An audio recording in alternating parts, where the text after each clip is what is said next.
Hey everyone, it's Ron Johnson, and this is the Ron Johnson Show on Locked On Sports Minnesota. Got a loaded show today. Eric Murray, former Gophers defensive back, now with the Houston Texans. And we'll do that coming up next on the Ron Johnson Show. Locked On Sports Minnesota podcasts. It's endless Minnesota Vikings talk with the diverse voices of your local experts. Now the Ron Johnson Show. On the field, in the broadcast booth, Ron Johnson is Minnesota sports. He's played with them, hung out with them, and grown up with all the big names in Minnesota sports. They're hanging out with Ron Johnson. It's the Ron Johnson Show on the Locked On Sports Minnesota podcast. And it starts now.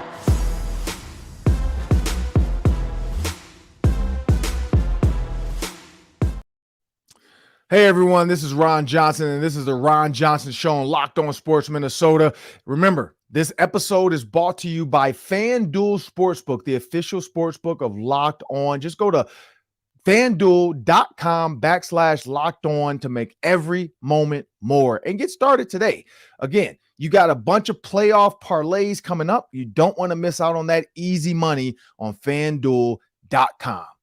Well, we are going to talk today about the NFL running back cornerback situation. A lot of people are saying, don't draft a running back in the first round. It doesn't matter. Drafting a cornerback in the first round for the Minnesota Vikings, you have to do it. I'm going to give you some quick reasons why the Vikings don't need to draft a cornerback in the first round. I was all for it, but now I'm starting to look at the analytics and have a little different mindset. But remember, you can also download Locked On Sports Minnesota's app on Amazon Fire and Roku. Just go to your Amazon Fire and Roku device, search Locked On Sports Minnesota, and you can download it right there to your TV. And as I bring my producer to the show, Sam Ekstrom, we're going to jump into this really quick before we get Eric Murray on the show. Sam, I sent you something earlier I saw from Bill Barnwell on ESPN, and it's premium players on rosters that actually made the playoffs. And so this is the key, because the goal, if you're a coach in the NFL, is to make the playoffs. If you're an owner, if you're a GM. And I'm not going to go through this all because there's a lot. There's quarterback, running back, receiver. And then it also breaks down like how many years did they sign as a free agent? Was it a 1-year deal or a 2+ year deal? Was it a big trade? Meaning, was this a big time trade? Or was it a little trade? Because there's some big time trades in here with quarterbacks. There's some little trades in here with tight ends. Draft round 1, draft round 2 through 4, and then draft rounds 5+ in undrafted free agents. I'm going to be honest, 5+ in free agents, it's a small number compared to the draft 2 to 4. And we kind of knew that. But a lot of times people just say like, oh, because like Brock Purdy, of course, which is weird though. They have undrafted. Oh no, he was drafted, but he was drafted in 5+. So I don't know why Brock Purdy is not on here, because it says none drafted in rounds 5+. So that's where Bill Barnwell clearly screwed up, or unless they're not considering him the starting quarterback because he didn't start the season. I don't know about that one, because Brock Purdy, I call BS here. But when you look at this, the reason for cornerback, and I brought this up, Sam, the Vikings only have 5 draft picks right now. They're drafted 23rd. When you do some mocks, you could have anybody from Joey Porter Jr. to Cam Smith at South Carolina, which I'm fine with. Deonte Banks out of Maryland, I like him too. Kelee Ringo out of Georgia. And then you also, Kelly Ringo out of Georgia. And then you also have Emmanuel Forbes out of Mississippi State, 6'1", still like him. Eli Ricks, Julius Brent, 6'2" and 6'3" out of Alabama. I love Alabama players sometimes because we know that maybe they're not the top guy on that team, but they would be the top guy on a lot of other teams. And that seems to be like apparent when you start to look at some of these Alabama players starting to hit the league. And you're like, man, it's like Nick Saban has them well coached. And so when you look at corner, there's only 4 cornerbacks that were on rosters drafted in round 1 that made the playoffs. But in rounds 2 through 4, there were 11 cornerbacks on NFL rosters. Now, it doesn't say if they were starters or whatever, so there could be some 2nd round, 4th round picks that don't even play, but they're just on the roster. But again, and so that's where I go with Kelly Ringo out of Georgia, 35 right now ranked as far as overall ranking. You look at Eli Ricks out of Alabama, 52, so that's a 2nd round pick. Now, the Vikings don't have a 2nd round pick. Of course, we know that. And so my thought, and then I'll let you kind of say what you think, I truly believe now I'm a fan of the trade back. Like people hate it. Everybody's like, oh, if they trade back out of the first round, and I've been sitting here at this draft party all day, I'm gonna be pissed off. I'm gonna be so mad, and it's Rick Spielman's ghost. And like it makes sense. You only have 5 draft picks. If you need to fill up at least 10 to 12 spots for cheap, some of these like late round picks are going to be worth it when you think about guys like Chris Boyd, who became a really good special teams player for you. That's the goal. Like if you can find some J-Ron Curses, some diamonds in the rough like that. But in the second round, if they could trade that 23 to somebody who wants to move up into the first round and they really want a guy, and they see all these other cornerbacks that they like, Kobe Trice out of Purdue, 6'3", DJ Turner out of Michigan, 5'11". And I'm talking about these are like Big Ten football guys are like they go at it. Think about Benjamin St-Juste, 3rd round pick, ended up being really good starting for the Washington Commanders. That's the kind of stuff you can find in this 2nd to 4th round. And that's why if I'm the Vikings and there's somebody willing to give up a 2nd and a 3rd for a 1st, I'm doing it. Or a 2nd, a 4th, and a 6th for a 1st. I'm doing it. And that's why I'm not opposed to them trading out of the first round. It would ruin our draft party day because that's the only reason we're at Bank Stadium. That's the only reason we're on TV. But at the end of the day, it's not about us. It's not about our party. It's not about our draft show. So that's just my thoughts on it, Sam. I don't know. What do you think? So I'm looking at this chart, and it's a great chart. I would recommend checking out Bill Barnwell, ESPN.com. He does clarify the Purdy thing. So he broke down the 10 most prominent starters for each playoff organization, and he clarifies that Brock Purdy was more of a fallback plan because of injuries. He was not one of their 10 most prominent starters. So he did account for that. I look at this chart, and I see that at running back, at wide receiver, at tight end, at guard, linebacker, cornerback, and safety. So was that 7 positions I just rattled off, Ron? Yeah. The best way to find those starters is the middle rounds of the draft, 2 through 4. Yeah. Day 2, early day 3. That's where you get 3 picks, sometimes 4 picks. You've got a chance to find starting caliber players. And I think Kwesi kind of used this philosophy last year, Ron. He's looking for picks in the top 100. That's always kind of that magic number. I know the Browns were really into that philosophy when they were trying to build their team. Just getting players in those first handful of rounds that might have starting capabilities.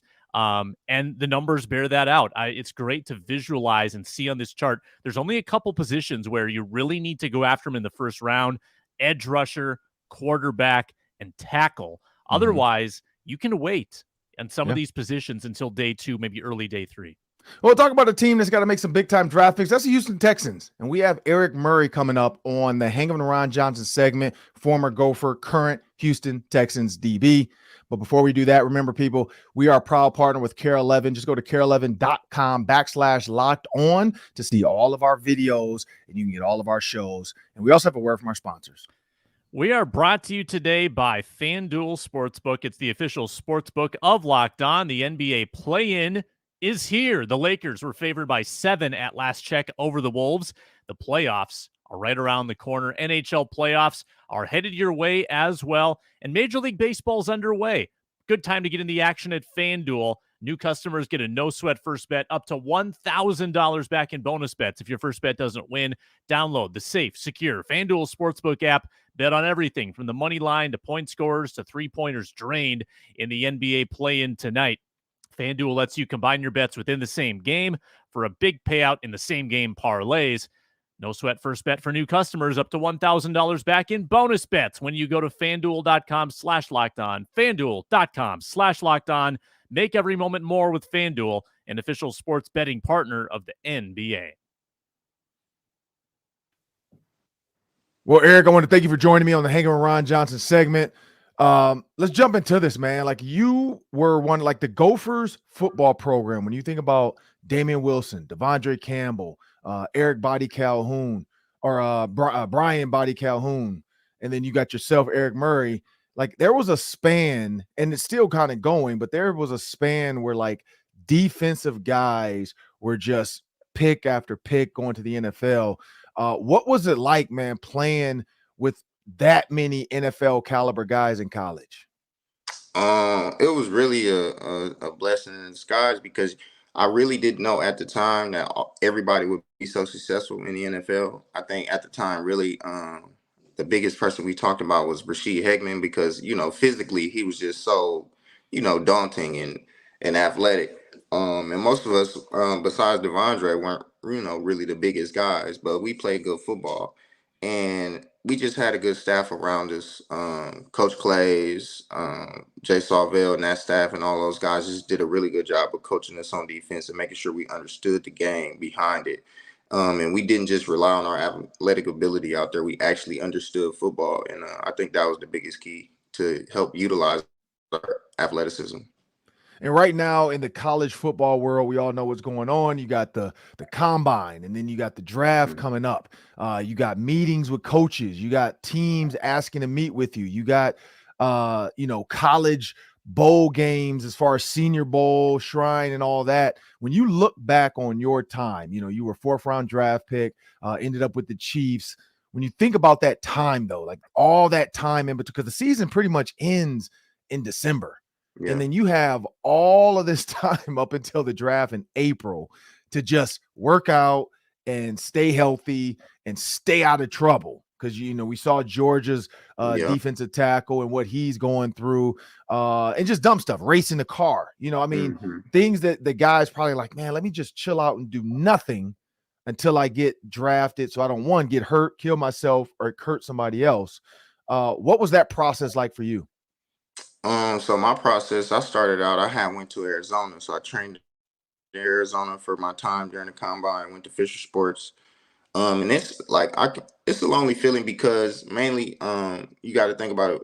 You're a kid coming out of school and you kind of coming into a grown man's league in business, right? So you got to try to navigate all these avenues of being alone. Your schedule isn't as regimented as it would be in college. You're not going to classes. You're not doing things like that. So you really, for the most part, you by yourself in a place that you've never really been at. I think for me, what helped me is I've always been kind of like a hermit crab and just I grew up an only child. So like I've always been by myself most of the time. And it wasn't as daunting for me because I had my video game and that's all I, ever had was my family and my video games and football. So I think that helped me out a lot. And then along the way, I had a story with because Coach Clay and them came down to the Senior Bowl, and I had like a rough practice, one of the Senior Bowl practices, and just hearing him give me words and encouragement, and just to even be there, it gave me a lot of focus, and it actually helped me in the long run. And I think, just having people around you who you can lean on it during those times will help. And on top of the fact that I was still trying to graduate, so I was taking online classes. So I was doing a lot during that time too. So it wasn't really hard for me to stay focused. Man, that's a lot, trying to graduate and try to still get your training in, do all your stuff. But clearly a testament because, drafted to the Chiefs and now still playing for the Texans. Mm-hmm. When you made a comment about Coach Kill and having that voice there and just kind of like reassure you, like, hey man, I'm that guy. I'm good. I got this. When you think about Coach Clays and leaving, and then Coach Kill coaching and then leaving, and then Clay's taking over.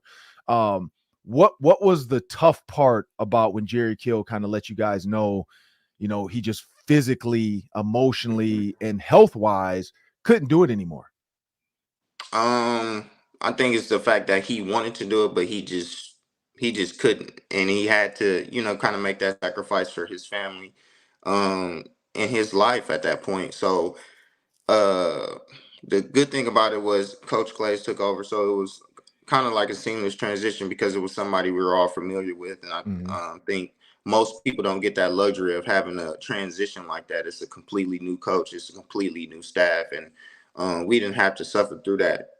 So that was good, but just the emotional part of it, I remember it was a very emotional day when he retired. Everybody was in the room crying. It was just sad to see because he was such a person. He was so good to all of us, and for it to happen that way, it's just unusual. It's just a sad circumstance of life sometimes, and how it rears its ugly head time and time again. So yeah, And when you had to, I mean, because when you think back too, like your decision to go to the NFL was not really your decision. It's like I'm going to the NFL, whether they take me, or no, sorry, it's their decision. If they take me, they take me. If they don't, I got to figure this out. But high school, and then choosing a college and all that kind of stuff, you had a choice. Mm-hmm. Why did you choose Minnesota over other schools? Well, I mean, Minnesota was the only offer I had. Oh, okay. I was receiving some interest, just like everybody else in high school, but it wasn't anything concrete that you can really, hang your hat on. So I had went to a bunch of senior one days that summer, and Minnesota was my third one. I went to Northern Illinois and I went to Central Michigan. And the review they was mixed reviews. Like they didn't really know what position I would play. And then I Mhm. ended up going to Minnesota for the one day, and I actually went as a wide receiver. Tried out, and they kind of liked me. They knew I was athletic, but then they called me over to the defensive side of the ball, and that's really when things changed. And that whole staff, they seen my whatever tools I had at a young age to play DB, and it was just a testament to their scouting. And then so they brought me back to do another one day to actually tackle because they didn't know if I could tackle because, like I said, I was a wide receiver. And I came in and I passed that test. So they offered me after that point. So, they picked me and rolled me. So I told them and I made my commitment that I wouldn't, switch up and do anything like that. So that's really how it happened. It's crazy how it happened. Yeah, when you talk about going from receiver to DB, like I had a chance to sit down with Trayvon Diggs when his brother Stephon played for the Mm-hmm. Vikings. And at that time, Trayvon was a receiver because we were joking around about that. And then he moved to DB, I think, that year, which was like right around the Minneapolis Miracle year for the Vikings. And the one thing I asked Trayvon, I'm like, what was the biggest or hardest transition? And he actually said, like being a receiver, being able to catch, understanding routes, it made it easier when Coach Mm-hmm. Saban just said, look, I think you have a better opportunity at corner, which Saban was right. Like the kid Right. was a top draft pick. Now he's one of the best corners in the NFL. Did you have that same type of feeling, like playing receiver and then going to DB? It's like, I understand what a receiver is going to do. And also I can catch the ball. So if it's coming my Mm-hmm. way, I'm taking it. How did that transition work for you? Yeah, I understood the concept, so it definitely did help. I think it just helps for me right now, even with my versatility. I've been able to play in like multiple spots in the back end, just to understand three receiver sets or two receiver sets or what a receiver does when he's just at the X. I think it helps eliminate routes, and it gives you more. Uh, it gives you the ability to play faster when Yeah. you know what's going on and what you're looking at. So. And we're sitting here with Eric Murray, former Gophers DB. He's also now a Houston Texans DB as well. Played for the Chiefs, played for the Browns. Again, Eric Murray. And this episode is brought to you by FanDuel Sportsbook, the official sportsbook of Locked On. Go to fanduel.com/locked on to get started, to make every moment more. We know the NCAA tournament is going on. Those parlays, crazy. Make sure you jump on there and check it out. Eric, when you think about the time you spent in Minnesota and then you transitioned to the NFL, because I know brick by brick was kind of, what you guys kind of built upon at Minnesota, but how did that college atmosphere help you transition into the NFL? It kind of like what you said. It was brick by brick, and we wanted to bring the program back to prominence. So you had a lot of people working as hard as they could to do that, from the strength staff to the coaching staff, even with the players that we brought into. Like I know Devondre and Damian, and even Brian. A lot of those guys were JUCO guys, so they Yeah. were like hard nosed, didn't really have a lot. So coming to a big program where we were fighting to get a lot. That was the common thread from all of us, so when I look back on it, we had really good people around. Some of the Mhm. strength staff we had during that time, I think he's the head trainer of the San Francisco 49ers right now, Dustin Perry. Like we just had really good people in a good group, and it all came together because we all wanted the same thing. And it was just a beautiful thing, really. And it goes to show you how important good people are to success. Yeah, and when you talk about success, you were part of a crazy game this year. The Houston Texans played the Chicago Bears, and Okay. all the Houston Texans had to do with Lovie Smith was lose the game, and they get the number 1 overall pick. And I'm pretty sure you guys knew that in the locker room. I'm pretty sure you guys saw it all over the media. Yeah, And that was Lovie, the Colts. Yeah, oh, sorry, Colts. yeah. Right, yeah, no. So if you lose to the Colts, you give the first round pick, or Mm-hmm. sorry, you take the first round pick from the Bears, but you beat the Colts, and then Yep. the Bears end up getting the first overall pick. But as a player, it doesn't matter. I've been in those type of locker Yeah. rooms. It doesn't matter. Like, we don't think about what the GM and the owners care about. It's about, look, I'm going to go out here because I got to put on film what the next team might see, or a team that might want to trade for me or whatever. If I get cut, I need to have film. Mm-hmm. What was that mindset like going into that Colts game, and knowing that, this is probably Lovey's last game as well, and that, they were going to be looking for a new head coach? Like you said, as a player, you're really going out there to try to your film is your resume. So you're trying to put the best thing you can on tape. And just to make sure that regardless if it's the first game or the last game, teams know that you play a competitive brand of ball. So from that standpoint, that never really changed. I guess going into the game for Lovey and as a staff, everybody wanted to go out the right way, and that was like what he preached his whole life. Like, he's a good dude, very good coach. He just a wholesome guy, like from Big Sandy, Texas. So like everything in him loves football and Mhm. always was geared towards winning. So I knew from his personality and then just in general, like he would never preach a message of, oh, we need to lose to, get the number 1 pick and blah, blah, blah. Like that would never be on his docket because that Right. just never was the type of man he is and never was. So, the message for that general week was go out there and finish strong. And, the team will never be the same after that. So that's what we did. And, the outcome was the outcome. So, that just is what it is. Yeah, when you think about DeMeco Ryans coming in, everybody's excited. Just the African American community, period. When you think Hmm. about how many African American head coaches in the past, like Tony Dungy's book talks about how he got overlooked time and time again until the Tampa Bay Buccaneers gave him a chance.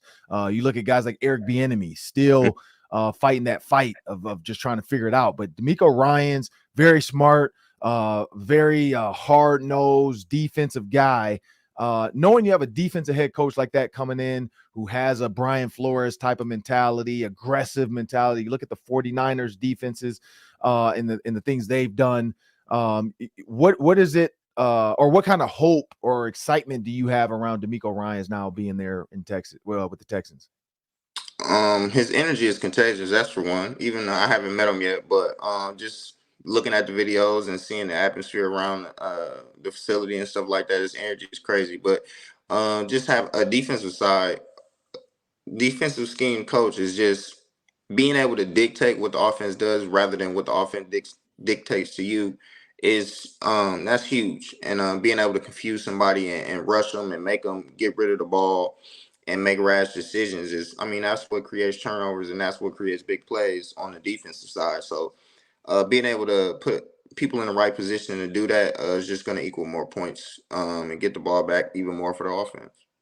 And when you go back to your childhood again, you talked about playing receiver. Was there ever a time where you really just felt like I don't know if this football thing is gonna like turn in anything? I don't know if I want to keep doing it, because I've talked to a lot of dads, like Nate Burleson, who his sons some play basketball, some play football. Josh Harris, his son's going to Bowling Green.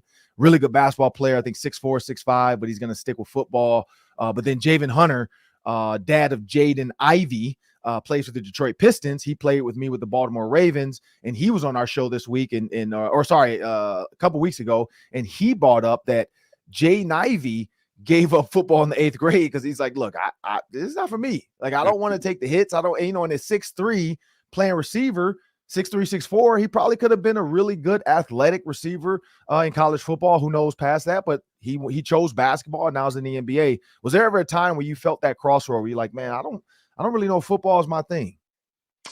I mean, I think for me, I never really felt that because I always had like a childlike joy for football. Like Yeah. I just love to play in general. Like I don't really care what it is. Like I told you, I love video games. I love Mhm. just the challenge of playing and understanding a game and trying to learn a game. So I never had that because it was always just so fun to me. And it just, yeah, you're gonna experience some hardships and be like, man, I don't know if I want to wake up at 6 a.m. and go work out and do XYZ. Um, but it never wavered my confidence in the direction I was going. So I'm a little opposite in that aspect, but you still have your hard times. Yeah. Yeah, and you grew up in Milwaukee, Wisconsin. Hmm. So you probably grew up watching the Green Bay Packers. When you think about Aaron Rodgers, and we're not going to talk Aaron Rodgers football, Aaron Rodgers. We're going to talk about Aaron Rodgers off the field. And you said you're a hermit crab. You were an only child. How long do you think? So Aaron Rodgers, I know you heard about the retreat, the darkness Hmm. retreat he went on. He was supposed to stay in there for 4 days. Because what I've heard is the first day is like sleep. You're like, all right, Okay. darkness, no TV. I'm just gonna sleep because there's nothing else to do. I'm super bored. The next day, people kind of sit there, they meditate, pray, think, and just let their thoughts come and see what happens. Hmm. The next day after that, you might get loopy, you might get euphoric, you might go crazy. Like, who knows?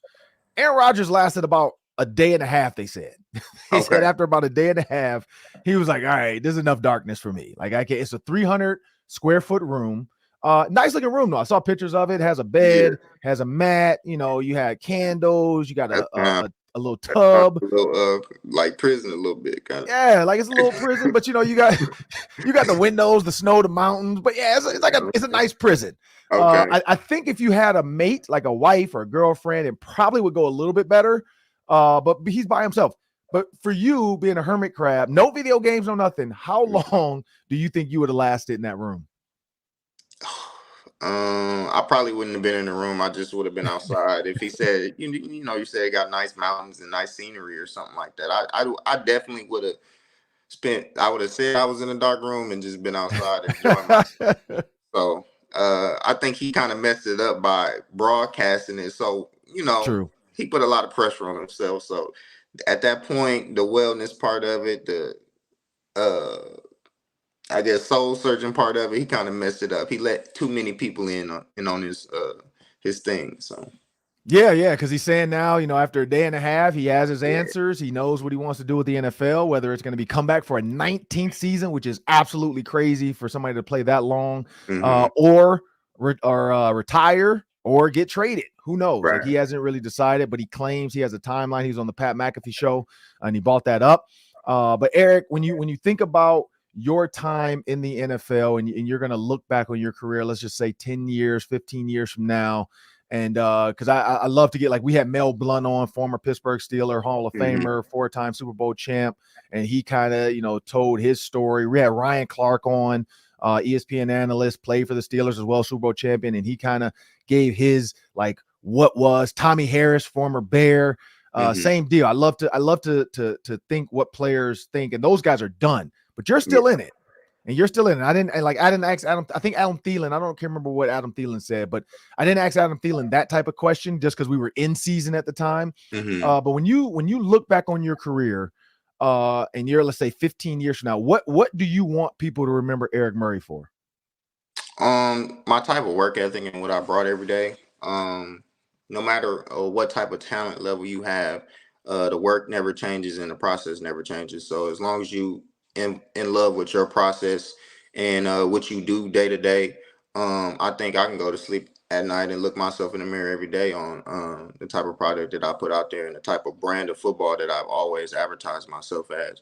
And just being a good person and letting that shine through when I'm on the field and taking my relationships that I build with the people on the field and even in the locker room and just cherishing all of those and letting people know that I was a genuine person through it all. So I think that's the biggest takeaway I want people to have on me. And yeah, I can live with that. And I know you're like, I've been peeping you out a little bit. I know you're like a fashion guy. You got your, I see the swag on the field. How much time and energy, especially like now in the off season, do you put Mhm. into, like, whether it's hoodies, whether it's, different clothes, all that kind of, like, how much time and energy do you put into that now? I don't put a ton into it. I just mainly put most of my time into my kids. I work with a really good stylist. His name Okay. Eniek out of LA. That's my guy. He's from Philly, but he do a good job of getting me together, and he really brought me into the fashion world. And I had I got a good eye for it. I know what to look for, but he kind of helped enhance it and just because he does it every day. I don't really do it every day, so he does a good job. He helps me out, so I do the best I can, man. That's all. And so, because I love like the fashion thing, and I'm not gonna make this about light skin versus dark skin dudes because I know that becomes a thing. But I know Okay. you've seen Kuzma and Dylan Brooks recently. Yeah, Like Dylan Dylan Brooks, he Brooks was dressed tripping. like was it Steve Austin? He had the leather Yeah, vest type deal yeah. with the no shirt and the jorts. And then you had Kuzma who had on, I don't know what that sweatsuit was, but it looked like a puffer fish that hadn't puffed up Mhm. yet, but it was silver. Um, how would you like? Would you ever do the Dylan Brooks looks, like the Nah, sheer shirts and all that? Like, Dylan Brooks, I don't know. I feel like he was. I don't know who told him to wear that, but he shouldn't wear that anymore. If you're gonna do the sheer shirts or something like that, you got to pull a page from like D Wade or something. Like D Wade can pull it off, but right? a lot of people, it's not for them. Their skin tone don't match it. Just don't even try it. So yeah, I wouldn't have did that one.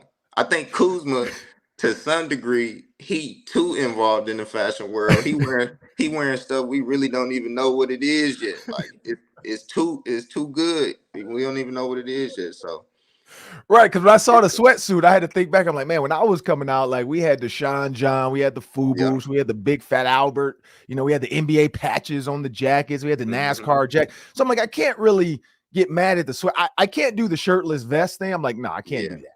Yeah. But unless it's a suit, like if you go shirtless with a suit, it's one thing. Hmm. But the jeans, shorts with the like It just the just regular gym shoes, like it it just, wasn't put together very well. It wasn't. yeah.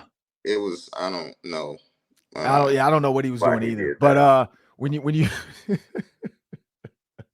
but when you think about just today's NFL, and like you said, like you have a team of people that get you together, and you have a team of people. How important is it to have that team of people around you? Man, it's so important. Even just it helps take your mind off certain things and help you really focus on the game. And what's really important, and like people say, keep the main thing. Like having a Mm. team around you who able to take on those responsibilities definitely helps that. Whether it be from a strength and conditioning standpoint, a recovery standpoint, your coaches, your family, all of that. You need people in your life to help you get through the things that you need to do, and the support is huge just to success. Like NFL is about people in teams. Your life is about people in teams, and if you don't got the right people around you, you're not gonna be successful. Plain and simple. And two more before we get out of here. This is Eric Murray, current Houston Texan, former Minnesota Golden Gopher DB. Everybody saw this. Shannon Sharp at the Memphis Hmm. Grizzlies game, Lakers. He's a big LeBron fan. Was just trying to have fun. Dylan Brooks took it too far. Then all of a sudden, the whole team rushes over. But when you think about situations like that, where all of a sudden, whether it's tempers flare, whatever it might be, like, are you a fan of basketball or any other sport like that where you get, I mean, other than like video games, where I guess it could be a FIFA video game tournament, that you're that passionate about outside of football? I mean, I'm a big basketball fan, just like Okay. like anybody else. So anytime, any sports moment, or anything that happened prominent in the sports world, I feel like as a competitor, it's kind of hard not to get your juices flowing a little bit. I wrestled in high school. I did baseball, ran track. So, like I said, any big moment in sports, I'm juiced for it because I'm just a fan of all sports. Because I played all sports. That was kind of what I did in the Midwest. It's not hot all the time. All the Southern Right. boys can go do what all they want and every all day. But so I had to do other things. But I just love sports in general. And when you think about And you said something about like you also, like did you hoop though? Because you said like because Man, you know what? I played basketball until the 8th grade, and I knew okay, when I walked off that court in the 8th grade, that was gonna be my last basketball game. It okay. just, I couldn't, I didn't have pace. I didn't understand like anything like that. I can slice to the basket. I was athletic, but I'll be running too fast and I miss the layup. Stuff like that. Like I didn't understand the finesse of basketball. I just knew I was athletic and more athletic than a lot of people. I was gonna dribble real fast and trick the layup when I got there. So that was that's I never developed it. It just wasn't for me. That's why I went to football. See, at that moment too, you should have known you were a DB because when it Yeah. comes to basketball, like receivers, I'm pretty sure guys on your team to play receiver, that's what they want to do is go hoop whenever they can. Mm-hmm. But most DBs, like I played with Trey Waynes and Stephon Diggs at Lifetime Fitness up here in Minnesota. Trey Mm-hmm. Waynes is terrible. Like Stephon Diggs can hoop. Trey Waynes is horrible. And it's so funny to hear like Xavier Rhodes, some of his teammates talk about him trying to hoop. Like he is I mean, I'm pretty sure you're more athletic because you play receiver, so you're more athletic. Mm-hmm. That dude is literally just a cornerback. Like he cannot hoop. So that's our big joke. Like Darius Butler came on the show, and of course he can hoop for a DB. So I'll give him that. He's an outlier. Deion Sanders is an outlier. So there are athletes out there that play DB that can hoop, but 9 times out of 10, your running backs are going to be pretty terrible, and your DBs, linebackers, DNs. I don't know. Offensive linemen are usually pretty good, but that basketball world, like Justin Jefferson, we had him. And I made him pick a top 5 players in the locker room that he would put on his team. And it was hilarious because none of the DBs got picked. And he didn't even pick Adam Thielen. Yeah. Like, that's his guy. And he didn't even pick Adam Thielen to hoop with him. So when you said going too fast, like I just thought about Trey Waynes because I'm like, that's him. Like super athletic, can run like the wind. But same thing. I think that maybe is part of it. Like misses layups, like grabs rebounds and just flies out of bounds. Like just you gotta have that pace. You gotta understand. Or you just, I don't know, just like Jokic, like that's what makes Jokic so effective. He just understands pace and he knows basketball. So yeah, he plays at his own You don't speed. have to be super athletic. You just have to know those things. So, Well, last one before we get out of here. I always like to let the players or guests, whoever, give a time capsule. So if you know what time capsules are, people in I think Franco Harris and Frenchie Fuqua, who were part of the Immaculate Reception of the Pittsburgh Steelers, because my dad played with them, and they talked about it at my dad's funeral of like, man, when we die, we're gonna let people open our time capsule to tell the truth if I touched the ball or not, and if that was a legal touchdown by the Steelers beating the Raiders. But if you had a time capsule and you could put it in, into the earth, and like you could put it back in the future even to give it to yourself, like Michael J. Fox, and you could help yourself in the future. Whether it's 8-year-old Eric, whether it's 12-year-old, 15, 25-year-old Eric, what would you go back and tell your younger self to help yourself in the future?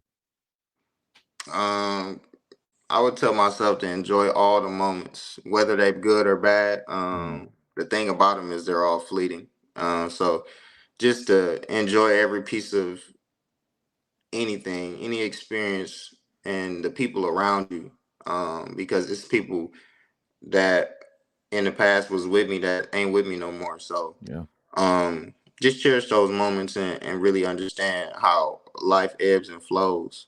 And that's really what I would tell myself, to keep myself on the straight and narrow so I don't, get too high or get too low.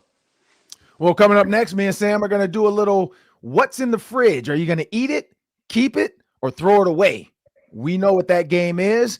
And before we get out of here, make sure you remember you can now find Locked On Sports Minnesota on Amazon Fire and Roku. Just download the Locked On Sports Minnesota app where you get all your favorite shows. And we are a proud partner with NBC's local Care 11. You can go to care11.com/Locked On to find all of our videos and all of our shows. Well, yeah, Sam, it's time to play a little What's in the Fridge. I have some great stuff from Eric Murray and the Houston Texans. I'm looking forward to seeing what they draft because they got to get everything. And quarterback, is that going to be their way to go? Defense, how does DeMeco Ryans start to form his defense? Because it's going to, I think him and Brian Flores, I really want to see what these defenses end up doing. But we're going to play a little What's in the Fridge, people. And that's basically, I'm going to eat one, keep one, store one, basically, or throw one away. And so, Sam, I'm looking at this Jimmy Butler comment, I guess, from his interview or his presser. So we're going to talk about that Friday too, people. So stick around for that because we're going to dig into this more. But Jimmy Butler basically said, they asked him about Minnesota and if his 2018 team, when he was there, would they have been able to beat this number 1 seed Nuggets? Because as I've said this all season, that this is an up and down season. Like anybody can beat anybody. And they're asking Jimmy Butler, and he was like, "You're going to ask me of all places, Minnesota. I don't even remember my time there." So we'll talk about that. I think he was only petty. here like 3 days. I mean, yeah, he's being a little petty though too. You know how he is. But you know, and again, and then somebody's like, "Oh, Minnesota's having a rough week. Jimmy Butler doesn't remember being there, and Rudy Gobert is punching his teammates, and he's not playing. Jaden McDaniels breaks his hand. You know, whatever." Like it is what it is, people. But let's start there, Sam. Let's play a little what's in the fridge. I know you had a Timberwolves one. I do. Timberwolves Lakers play in tonight. Jaden McDaniels is out, and Rudy Gobert's out, by the way, as well. Rudy Gobert's been suspended for this game, so we'll see how the Wolves proceed at the center position. But I want to focus on the McDaniels position. So I've got 3 names on the Wolves roster. Who is going to fill the void left by Jaden McDaniels? So not necessarily, Ron, who's going to start, but who is just going to play those minutes and fill that role as the perimeter defender, the energy guy, a little bit of scoring on the other end. So here are the 3 names: Kyle Anderson, Slow-Mo, Taurean Prince, or the new guy, Nickeil Alexander-Walker, or as some people like to call him, Nah. Of those 3, eating one, storing one, throwing one away. Man, well, I'm gonna throw Nickeil Alexander-Walker away. Just looking at production wise, I'm torn between Taurean Prince and Kyle Anderson. And this is why Taurean Prince, you remember when he had a chance to play, he actually had some good games. Like he balled out a little bit. And so that's where I'm stuck in this one. But from a power forward standpoint, energy guy, being able to be in there and get those rebounds, Kyle Anderson more of a facilitator. I'm gonna put a lot of weight on Taurean Prince. Like that's gonna be my meal. And then I'm gonna store Kyle Anderson. I think he can come off the bench. I think he can be a glue guy. I think he can, clearly he's a guy that wants to talk to the team and get them excited and going. I mean, he's willing to take punches for the team to win games, because that's the punch that won the game. Like he took the punch for the team, and the team got energized. And so sometimes it does take that. I wish it would have just been an argument versus a punch, because then they might be in a better position. Maybe, after that, Jaden McDaniels doesn't punch the wall. I mean, who knows? Like but yeah, that's where I'm going. I think Taurean Prince, I've talked before, we've seen him go off in games and have really good games. And so I think he has to be able to step up alongside Cat and really put his stamp on that game and help out, because what you don't want is Cat ending up in foul trouble. Also think Taurean Prince, because Anthony Davis moves a lot more. I think you got to put Taurean Prince on Anthony Davis. I don't know if you want to waste Karl-Anthony Towns on him, even though they both play kind of the same game up top. They both shoot threes. They both roam the perimeter. They're not like, Anthony Davis isn't like a bruiser banger. So maybe it does work out that way where they end up guard each other. But I'd rather see somebody like Taurean Prince waste a couple fouls on Anthony Davis, because you get him kind of bumped and bruised. It's playoff basketball now. I don't think you get the same production out of them, and then you end up in that 7th seed. But that's just me. Yeah, I'm going to flip your last 2. And I like Nickeil Alexander-Walker, but like you, I'm probably going to have to throw him away, even though I think he's going to have a role tonight. I think that's someone that could actually light a fuse off the bench. I think that Kyle Anderson's prowess on the defensive end is going to help replace what you lose in Jaden McDaniels. I don't know if he's manning up against LeBron, but they might mix things up. When you're facing LeBron, you got to give him new looks. I think that Edwards will get a run against LeBron. I think that Anderson will get some run against LeBron, and maybe even Prince as well, because it's exhausting to guard that guy. Yeah. So you got to get fresh legs out there. And I think that Kyle Anderson is the closest thing they had to Jaden McDaniels. But from an offensive standpoint, I think that Prince gives you a little bit of that outside shooting. So I'm comfortable with Anderson and Prince getting those minutes. We saw Prince hang 35 points at Madison Square Garden last month. Yeah. So he has it in him. This is a huge stage, and I can't wait to see how the Wolves rise to the challenge. Even though they're undermanned, Ron, no Nas, no Jaden, no Gobert. I'm kind of excited to see how they mesh tonight when Edwards is forced to be the star. Cat is forced to be the star. How will they rise to the challenge? I'm excited.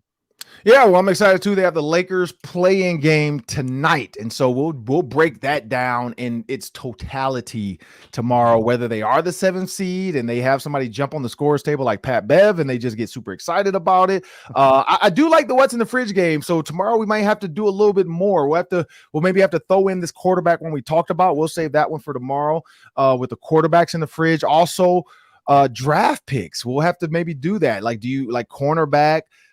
D tackle and interior lineman, eat one, store one, throw one away. Like we'll both do that one because I want to see what your thoughts are on that for the Vikings if they do, or maybe trade back, trade up, or who knows? I mean, I don't know. Miss the pick.